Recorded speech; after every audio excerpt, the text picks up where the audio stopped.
मैं दूर हो मजबूर हो ऐ सैयद आलम, मैं दूर हो मजबूर हो ऐ सैयद आलम, दीदार दिखा दे नहीं आवाज सुना दो, दीदार दिखा दे नहीं आवाज सुना दो। मैं सूरत यूसुफ का नहीं चाहने वाला,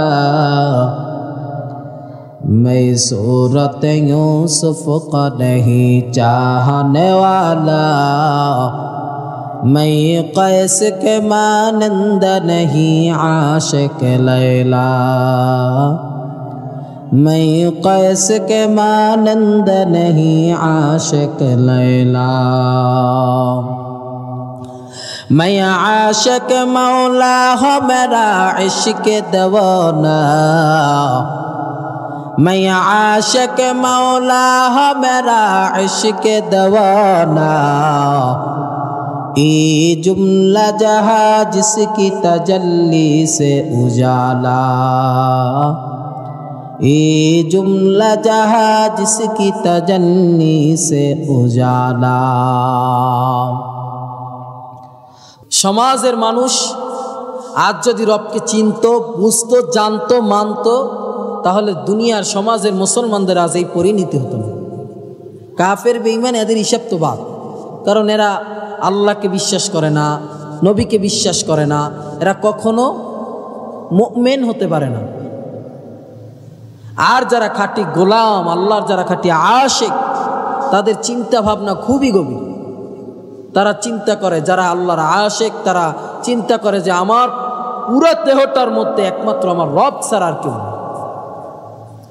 কত আল্লাহর বান্দার আছে আমরা তো দেখি মাঝে মাঝে, কত আল্লাহর বান্দার আছে আল্লাহকে কি পরিমাণ মহব্বত করে, খানা নাই, ঘুম নাই, গোসল নাই, সব সময় রবের তালাশ করে।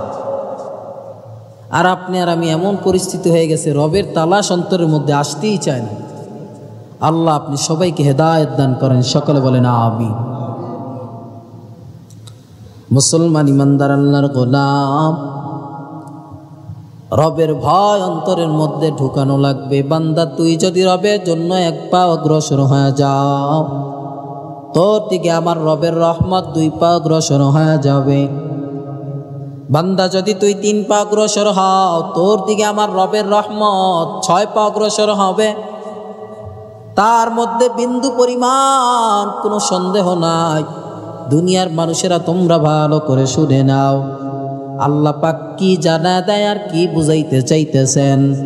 আল্লাহ কয় দুনিয়ার মানুষেরা তোমরা দিনের জন্য কষ্ট করো, দিন যারা বুঝছে, যারা দিনের খেদমত যারা করতে চায়, আল্লাহ তাআলা তাদের মাধ্যমে দিনের খেদমত করায়। আর যারা দুনিয়ার মানুষেরা দিনের খেদমত বুঝে না, আল্লাহ পাক তাদের দ্বারা দিনের কাজ করাবেন না। যেই ব্যক্তিটা ভালো, যেই ব্যক্তিকে আমার রব পছন্দ করেন, আল্লাহ পাক ওই ব্যক্তির দ্বারাই ভালো কাজ করায়। আর যেই ব্যক্তিকে আল্লাহ পাক পছন্দ করেন না, ওই ব্যক্তির দ্বারা রব কখনো ভালো কাজ করাতে পারে না।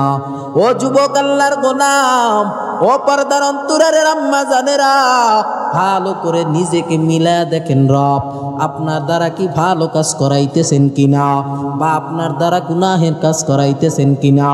যদি আপনি রবের খাঁটি আশিক হইতেন, আল্লাহ পাক অবশ্যই আপনার দ্বারা ভালো কাজ করাইতো। আর যদি আপনি রবের খাঁটি আশিক না হন, আপনার দ্বারা রব কখনো তার ভালো কাজ করাবে না। রব ওই সমস্ত বান্দার দ্বারাই ভালো কাজ করায় যেই সমস্ত বান্দার মধ্যে আল্লাহর ভয়, যেই সমস্ত বান্দারা আল্লাহকে ভয় পায়, তাদের দ্বারাই রব ভালো কাজ করায়। দুনিয়ার মানুষেরা তোমরা মনে করেছো আল্লাহ পাক তোমার কি পরিমাণ পরীক্ষার মধ্যে ফেলাবে। নবীর জামানায় একজন যুবক বিবাহর বয়স হয়ে গেল, একজন ভালো মেয়ে খুঁজতেছেন, তালাশ করতে করতে এক পর্যায়ে একটা মেয়ে পেয়ে গেল। মেয়েটা ছিল হাফেজা, মেয়েটা পাওয়ার পরে বিবাহ হয়ে গেল। বিবাহ হয়ে যাওয়ার পরে ওই মেয়েটার যখন বিবাহ হয়ে গেল, স্বামীর সংসার করা আরম্ভ করলো। জামাই 5 ওয়াক্ত নামাজ পড়ে, মেয়েটাও 5 ওয়াক্ত নামাজ পড়ে, রবের গোলামি করে। বান্দা কখনো রবের গোলামি ছাড়ে না। ও আল্লাহর বান্দারাও যুবক, ওই মেয়েটা মনে মনে চিন্তা করলো, স্বামীর ঘরে আমি সংসার করি প্রায় 2 বছর। 2 বছর হয়ে যাওয়ার পরেও আমার স্বামী কখনো আমারে কষ্ট দেয় নাই, কখনো আমার স্বামীর দ্বারা আমি খারাপ আচরণ পাই নাই, কখনো আমার স্বামী আমারে কষ্ট বুঝতে দেয় নাই, কখনো আমাদের রব আমাদের কখনো বিপদ দেয় নাই। তার মানে রব আমারে ভালোবাসে না। ওই মেয়েটা চিন্তা করলো, আজ স্বামীর সাথে একটা ফয়সালা করেই নিব। স্বামী যখন কাজের থেকে আসলো, কাজের থেকে আসার পর স্বামীরে ডাক দিয়া কয়, ও স্বামী আমার, আমি আপনার কাছে আজকে একটা ছোট্ট জিনিস চাবো, দিবেন কি? বলে হ্যাঁ, তুমি যদি চাও আমি দিব। বলে ও স্বামী আমার, আপনি আমারে তালাক দিয়া দেন। এই কথা বলার পরে যুবকের মাথার উপরে আসমান ভেঙে পড়ে গেল। যুবক বলে কোশ্চিন কালেও পারবো না, কিন্তু যুবক যে ওয়াদা করেছে স্ত্রী যেটা চাবে সেটা সে দিবে। এর নবীর উম্মতের দান ও পর্দার অন্তরারের আম্মা জানেরা, আপনারা ভালো করে দিনের কান লাগাইয়া শুনে নেন। এইবার ওই মহিলা বলে না, আপনি বলেছেন, আপনি ওয়াদা করেছেন, আপনি আমারে তালাক দিয়া দেন। স্বামী এই কথা শোনার পর স্বামীর ঘুম হারাম হয়ে গেছে। স্বামী এবার চিন্তা করতে লাগলেন, কি করা যায়। ও স্ত্রী আমার, এই 2টা বছরের মধ্যে আমি তোমারে কোনো কষ্ট দেই নাই, আমি তোমারে কখনো কষ্ট বুঝতেও দেই নাই, কিন্তু তুমি কেন আমার কাছে তালাকের ব্যাপারে প্রস্তাব পাঠাইলা? ও স্ত্রী আমার, কি হইল আমারে তুমি ভেঙে কাও। স্ত্রী ডাক দিয়া কয়, ও স্বামী আমার, আপনি ওয়াদা করেছেন, এর জন্য আপনার দেওয়া লাগবে, এছাড়া আপনার আর কোনো উপায় নাই। স্বামী চিন্তা করলো, স্ত্রী এমন পেঁচ দিছে, কি করা যায়। চলো পয়গম্বরের দরবারে যাওয়া যাক। পয়গম্বরের দরবারে যাওয়ার জন্য রওনা করলেন। পয়গম্বরের দরবারে যাওয়ার জন্য রওনা করার পর যুবক রাস্তার মধ্যে হঠাৎ হোঁচট খেয়ে পাটা ভেঙে গেল। যুবক রে বেহুশ হয়ে গেল। স্ত্রী তারে ধরে সুন্দর বাসায় নিয়ে আসলো। আনার পর এইবার স্বামীর সেবা আরম্ভ শুরু করলো। স্বামী উঠে আসার পরে এবার স্বামী জিজ্ঞেস করলেন, ও স্ত্রী আমার, তুমি আমারে না তালাক দিতে বললা, তুমি যে আবার পয়গম্বরের দরবার থেকে ফিরে আসলা, কেন পয়গম্বরের দরবারে গেল না? ওই স্ত্রী ডাক দিয়া কও, স্বামী আমার, আপনার সাথে আমি 2টা বছর সংসারের সময় কাটাইলাম। ও স্ত্রী আমার, ও স্বামী আমার, 2টা বছর আপনার সাথে আমি সময় কাটাইলাম, একটা দিনও আপনি আমারে কষ্ট দেন নাই, আপনার দ্বারা আমি কখনো কষ্ট পাই নাই। ও স্বামী আমার, কখনো অভাব কি জিনিস বুঝতে দেন নাই। এবার স্বামী প্রশ্ন করলো, তাহলে তালাকটা কেন চাইলা? এইবার ওই স্বামী ডাক দিয়া কয়, এই কথা বলার পরে স্ত্রী ডাক দিয়া কয়, ও স্বামী আমার, কেন তালাক চাইছি শুনবানি। আমার এই 2টা বছর সংসারের বয়স, এই সংসারের বয়সের মধ্যে কোনোদিন বিপদ আসে নাই। পয়গম্বরের মুখে শুনছি, আল্লাহ তাআলা যারে বিপদ দেয় না, আল্লাহ পাক তারে ভালোবাসে না। আর বাঙালির কি অবস্থা? বাঙালি কয় আল্লাহ খেলে আমারই সহে দেহে। বাঙালির এমন হালাত, ভয়ঙ্কর অবস্থা। বাঙালি কয়, বাঙালিরে যদি আল্লাহ বিপদ দেয়, বাঙালি কয় আল্লাহ খালি আমারই সহে দেয়, আর কেউ রে দেখে না। এ কপাল পোড়া শুনো, যেই ব্যক্তিকে আল্লাহ পাক অসুস্থ দিয়া বুঝাইলেন, এরে গোলাম তোর যা লাগবে আমি রবের কাছে চাও। রাত্র গভীর হয়ে গেছে, বান্দারে অসুস্থে ভুগতেছ, অসুস্থ হয়ে ভুগতেছ রে বান্দা, তওবা কর, তওবা কর। হে বান্দা তুই আমি রবের দরবারে তওবা কর, বান্দা তুই আমি রবের দ্বারে শিফা চাও। এরে নবীর উম্মতের দল, আপনাদের পায়ে ধরে ধরে বলি বুঝাবার জন্য বলতেছি রে বাবা, আজকের এই মাহফিল থেকে শিক্ষা গ্রহণ করেন। বিপদে পড়েছেন রবের রহমত চাও, বিপদে পড়েছেন রবের দিকে সেজদায় পড়ে যাও। রবের সেজদায় পড়িয়া চোখের পানি ছেড়ে দিয়া যদি কাঁদতে পারো, তোমার মতো কপালওয়ালা পৃথিবীতে আর একটা হতে পারে না। রে নবীর উম্মতের দল, এইবার ওই মহিলাটা বলল, স্বামী আমার, আপনার উপরে যেই ওয়াদাটা আমি করেছিলাম, আপনারে যেই দাবিটা আমি করেছিলাম, এটা আমি কেটে দিলাম। রব আমারে ভালোবাসে, এজন্যই আপনারে বিপদ দিয়েছেন। ও আম্মা জানেরা, বিপদে পড়েছেন, আল্লাহর উপরে তাওয়াক্কুল করেন। আল্লাহ কয় রে গোলাম, তুই বান্দা যদি আমি রবের উপরে তাওয়াক্কুল কর, বান্দা তুই বিপদে পড়েছো, তাওয়াক্কুল কর।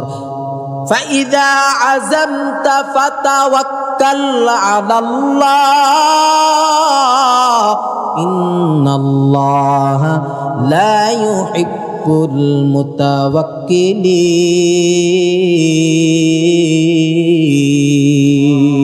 المتوكلين كلام زندہ قرآن حکیم حکمت اولا یزادست قدیم جمیع العلم فی القرآن حکیم تقاصرت عنه وفهام الرجال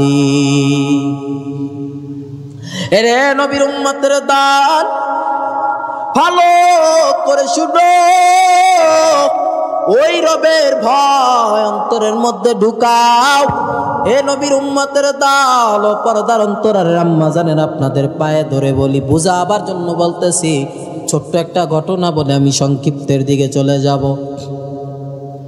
তাফসীর ইবনে কাসিরের মধ্যে ছোট্ট একটা ঘটনা এনেছেন। তাফসীর ইবনে কাসিরের মধ্যে বলে, একদিন পিতা তার সন্তানকে নিয়া বাগানের পাশ দিয়া যাইতেছে। দামেস্কের মধ্যে বিশাল বড় একটা বাগান, জান্নাতানি আইয়ামিনি ওয়া শিমাল, জান্নাতানি আইয়ামিনি ওয়া শিমাল। দামেস্কের মধ্যে বিশাল বড় একটা বাগান। বাগানটা কত বড়? প্রায় 42 কিলোমিটার লম্বা। সবচেয়ে মজার যেই বিষয়টা হলো, বাগানটা সম্পূর্ণ আঙ্গুর ফলের বাগান। সম্পূর্ণ বাগানটাই হলো আঙ্গুর ফলের বাগান। পিতা তার সন্তানকে ডেকে বলে, রে সন্তান, ওই 4 রাস্তার মোচরে যা দাঁড়াও, কেউ যদি আমার দেখে তুমি আমারে আওয়াজ দিবা, আমি বাগানের মধ্যে ঢুকবো, আঙ্গুর ফল নিয়ে আসবো। কেউ যদি আমারে দেখে তুমি আমারে আওয়াজ দিবা। ও যুবক ভাইরা, আপনারা বলেন, রবের মালিকের হুকুম ছাড়া কিছু খাওয়া হালাল না হারাম? সম্পূর্ণ হারাম। মালিকের হুকুম ছাড়া কিছু ধরা খাওয়া হারাম না হালাল? সম্পূর্ণ হারাম। এর নবীর উম্মতের দল, এইবার পিতা যখন বাগানের মধ্যে ঢুকলেন, বাগানের মধ্যে ঢোকার পর আঙ্গুর ফলের থোকা ধইরা টান মারবে এমন সময় সন্তান জোরে একটা চিৎকার মেরে বলে, ইয়া আবি, হে আমার পিতা, তোমার দিকে কে যেন তাকায় রইছে। সন্তান জোতা মতা ফেলায় মারছে দৌড়। কে আবার দেখতেছে যেন, ভয় পেয়ে গেল। সন্তান ভয় পেয়ে যাওয়ার পর, পিতা ভয় পেয়ে যাওয়ার পর সন্তানের কাছে ধরায় আসলো, এই সন্তান, তুমি যে বললা আমারে কে দেখে, কই আমি তো আশেপাশে কাউরে দেখতে পাই না। সন্তান চোখের পানি ছেড়ে দিয়া কান্দেন আর বলো, পিতা, আমি জানি তোমারে কেউ দেখে না, হয়তো তোমার এই বাগানের মালিক দেখে না, কিন্তু এই বাগানের মালিকের রব তোমার দিকে তাকায় রইছে।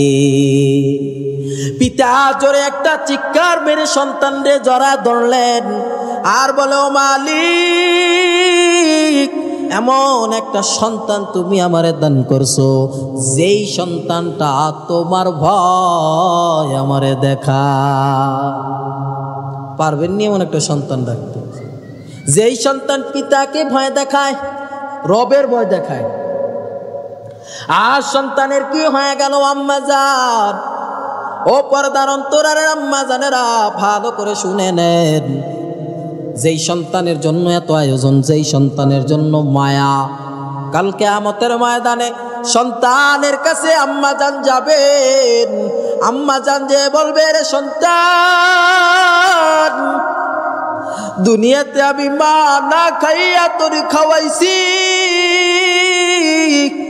আমি মা ভিজা জায়গায় শুইয়া তোরে আমি মা শোয়াইছি। এই সন্তান, একটা নেক না হইলে আমি জান্নাতে যেতে পারবো না। ও মা, আমি তোমারে একটা নেক দিব, তবে কিভাবে দিব? ও আল্লাহর বান্দারা, ও পর্দার অন্তরারের আম্মা জানেরা, যেই সন্তানের জন্য এত মায়া, যেই সন্তানের জন্য এত মহব্বত, ও আল্লাহর বান্দারা ভালো করে দিলের কান লাগাইয়া শুনে নেন। এইবার ওই মা সন্তানের কাছে দৌড়ায়া যাবে, যা বলবে, রে সন্তান, একটা নেক যদি তুমি আমারে দাও, আমি জান্নাতে যেতে পারবো। এই কথা বলার পরে সন্তান বলবে, তুমি যে আমার মাতা, কেমনে বিশ্বাস করব? যেই সন্তানের জন্য এত কিছু করলা রে আম্মা জান, কাল কিয়ামতের ময়দানে একটা নেক চাইতে যাইবা, সন্তান বলবে, আমি মানি যে আমি মায়ের পেট ছাড়া দুনিয়াতে আসতে পারি নাই, তবে যে তুমি আবার মা, এটা বিশ্বাস করি না। তুমি যে আমার মা, এটা আমি বিশ্বাস করি না। এরে নবীর উম্মতের দল, একটা নেকের জন্য সন্তান পিতার পিছনে পিছনে দৌড়াবে, পিতা তার সন্তানের পিছনে পিছনে দৌড়াবে। কি ভয়ানক অবস্থা হবে। এই জন্য দুনিয়াতে আমল ঠিক করে যাও, পরিপূর্ণ আমল নিয়ে যদি যাও, কেউর পিছনে ঘোরা লাগবে না। ওই মা তো সন্তানের এত আদর করার পরেও সন্তান একটা নেক দিতে চাইবে না। ওই ভয়ঙ্কর পরিস্থিতিতে কেউ কারো একটা নেক দিতে চাবে না। একটুখানে নেকের তরে রোজ হাসরের মাঠেতে ছেলে ঘুরবে বাবার পিছে, বাবা ছেলের আগেতে। তেমন কঠিন দিনেতে নামাজ তোমায় ভুলবে না, ঠিক মতো পড়িলে নামাজ জান্নাত তোমার ঠিকানা। ঘুমের চেয়ে নামাজ ভালো, আর তুমি ঘুমাইও না, ঠিক মতো পড়িলে নামাজ জান্নাত তোমার ঠিকানা। ওরে যুবক, কেন নামাজ পড়ো না রে হে মুমিন? যেই ব্যক্তি 5 ওয়াক্ত নামাজ জামাতের সহিত আদায় করে নিবে, আল্লাহ কয় ওই 5 ওয়াক্ত নামাজ জামাতের সহিত পড়ার কারণে আমি রব ওই বান্দার আমল নামায় 50 ওয়াক্তের নামাজের সওয়াব আমি আল্লাহ লিখে দেই। ও কোন সুসুতি নামাজে বান্দেগানা, ফাওয়াইলুল লিল মুসাল্লিনাল্লাযিনা মুমিনারা নামাজে ইমদাদে দাস্তাইনু। আয়াতে কুরআন আয়াতে কদ আফলাহা রায়াদে কুন কৌর কুন্দর মানি আজদল সাদিকুন। এই জন্য বলি আম্মা জান, ভালো করে এখনো সময় আছে, বুঝেন। কি নিয়া কবর পথে রওনা করেছো? কি নিয়া কবর পথে রওনা করলা? যেই কবরে আপন বলতে কেউ থাকবে না, থাকবে না। ওই ভয়ঙ্কর পরিস্থিতি তোমার আপন কেউ থাকবে না, সব পর হয়ে যাবে, সব পর হয়ে যাবে। মা বলো, ভাই বলো, আত্মীয় স্বজন বলো, কেউ তোমার আপন নয়। এই জন্য দুনিয়া থেকে যা আমল করার করে নিয়ে যাও।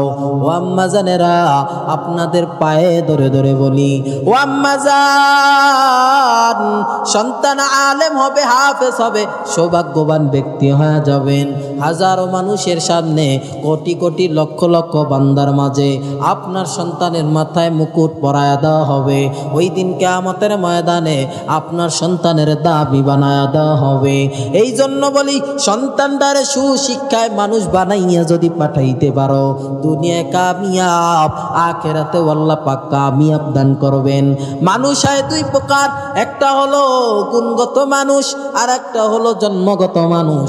গুণগত মানুষের বড় দাম, জন্মগত মানুষের কোনো দাম নাই। গুণগত মানুষের বড় দাম। যদি ওই ব্যক্তিটা গুণওয়ালা হতে পারে তাহলে তার দাম আছে, যদি ওই ব্যক্তি গুণগত না হতে পারে তাহলে ওই ব্যক্তির কোনো দাম নাই। আল্লাহ পাক কুরআনুল কারীমের মধ্যে বলেন, আর রহমান আল্লামাল কুরআন খালাকাল ইনসান। আর রহমান রহিম, আল্লাহ পাক রহমান রহিম। আল্লামাল কুরআন, আল্লাহ পাক কয় আগে আমি কোরআন পাঠাইলাম, খালাকাল ইনসান, তারপর আমি রব মানুষ পাঠাইলাম। এবার আপনার আমার প্রশ্ন, কথাটা কেমন যেন উল্টা হয়ে গেল। না না, কথাটা উল্টা না। এইখানে আল্লাহ পাক কোথায় কথাটা ইঙ্গিত করেছেন এটা বোঝার বড় বিষয়। ও নবীর উম্মতের দল, কথায় আল্লাহ পাক ইঙ্গিত করেছেন। আল্লাহ রাব্বুল আলামিন জানা দেয়, বলে গোলাম আমি রব। এই কথাটা কেন বললাম? মুফাসসিরে কেরামরা বলে, দুনিয়াতে মানুষ আসে, ওই মানুষের কোনো দাম নাই। যার ভিতরে কোরআনের ইলম আছে ওই ব্যক্তির বড় দাম। যার ভিতরে কোরআনের জ্ঞান আছে তার কি দাম আছে না নাই? অনেক দাম। আল্লাহ পাক তার দাম বহুত দিয়েছেন। কোরআন এমন একটা দামি সম্পদ, এর নবীর উম্মতের দান। কোরআন আল্লাহ পাক বড় দামি করে পাঠাইছে। যদি শিক্ষা গ্রহণ করতে পারো, দুনিয়ায় কামিয়াব, আখিরাতেও কামিয়াব। ও আম্মা জানেরা, আমি সংক্ষিপ্ত করব, তবে যাওয়ার আগে একটা কথা বলে যাই। মনের কান লাগায় শুনবেন, দিলের কান লাগায় শুনবেন। আপনাদের জন্য ছোট্ট একটা ঘটনা এনে আমি শেষ করব। ওরে নবীর উম্মতের দল, মা বোনদেরকে আমি উদ্দেশ্য করে দুইটা কথা বলবো। ও মা, নিজেকে যদি দামি বানাইতে চাও, কখনো স্বামীর অবাধ্য হইও না, স্বামীর থেকে কখনো আলাদা হইও না। স্বামীরে সবসময় প্রাধান্য দিবা। স্বামীরে যারা মানবে, দুনিয়াতেও আল্লাহ পাক তাদেরকে দান করবেন কামিয়াব, আখিরাতেও আল্লাহ পাক কামিয়াব দান করবেন। দ্বিতীয়ত আম্মা জান, কখনো বেপরদায় চলবা না। একটা কলা আমি নিলাম, কলাটা খোসা ছিলিয়া যদি আমি রাইখা দিই, ওটার উপরে মাছি অবশ্যই পড়বে। কিন্তু একটা কলা না ছিলা যদি রাখি, ওটার উপরে কখনো মাছি বসবে না। কারণ কি জানো? কারণ ওঠার মধু পায় নাই, এই জন্য বসে না। এই জন্য বলে আম্মা জান, আপনারা যদি জানতেন কি পরিমাণ সম্মান আর কি পরিমাণ ইজ্জত আপনাদেরকে দান করা হয়েছে, আমার মনে হয় না কশ্চিন কালো মা বোনেরা বেপরদায় চলতো। কশ্চিন কালো বেপরদায় চলতো। যদি আম্মা জানেরা জানতো যে এদেরকে কি পরিমাণ সম্মান দেওয়া হয়েছে। এর নবীর উম্মতের দল, যুবকেরা যদি ময়দানে যায় যুদ্ধ করে, আম্মা জানেরা কি ময়দানে যাবে? না না, ময়দানে যাওয়ার কোনো প্রয়োজন নেই। ও আম্মা জান, কত আম্মা জানেরা প্রসব বেদনা সহ্য না করতে পাইরা দুনিয়ার থেকে বিদায় নিয়ে চলে যায়। আল্লাহ পাক তাদের ব্যাপারে ঘোষণা জানা দেন। আল্লাহ পাক কয়, ওই বান্দিকে আমি রব শহীদি মর্যাদা দিয়া আল্লাহ জান্নাতে পাঠায় দিব। या इलाही तो मेरा माशूक है, या इलाही तो मेरा माबूद है, या इलाही मुझसे मुझको दूर कर, ताकि देखो मुझ में तुझको एक नजर, या इलाही तो मेरा हन्ना ही तो मेरा मन्नान है। আল্লাহর উপরে তাওয়াক্কুল করে করে চলবেন, আল্লাহ পাক কামিয়াব দান করবেন। যদি আল্লাহর উপরে তাওয়াক্কুল করে করে চলার মতো চলতে পারেন, দুনিয়া আল্লাহ পাক দান করবেন সম্মান, আখিরাতেও আল্লাহ পাক সম্মান দান করবেন। এই জন্য আল্লাহর উপরে সবসময় তাওয়াক্কুল করা, আল্লাহর উপরেই সবসময় তাওয়াক্কুল করা। আল্লাহ পাক আমাদের সকলকে তৌফিক দান করেন, সকলে বলেন আমিন। ওয়া আখিরু দাওয়ানা আনিল হামদুলিল্লাহি রাব্বিল আলামিন। আসসালামু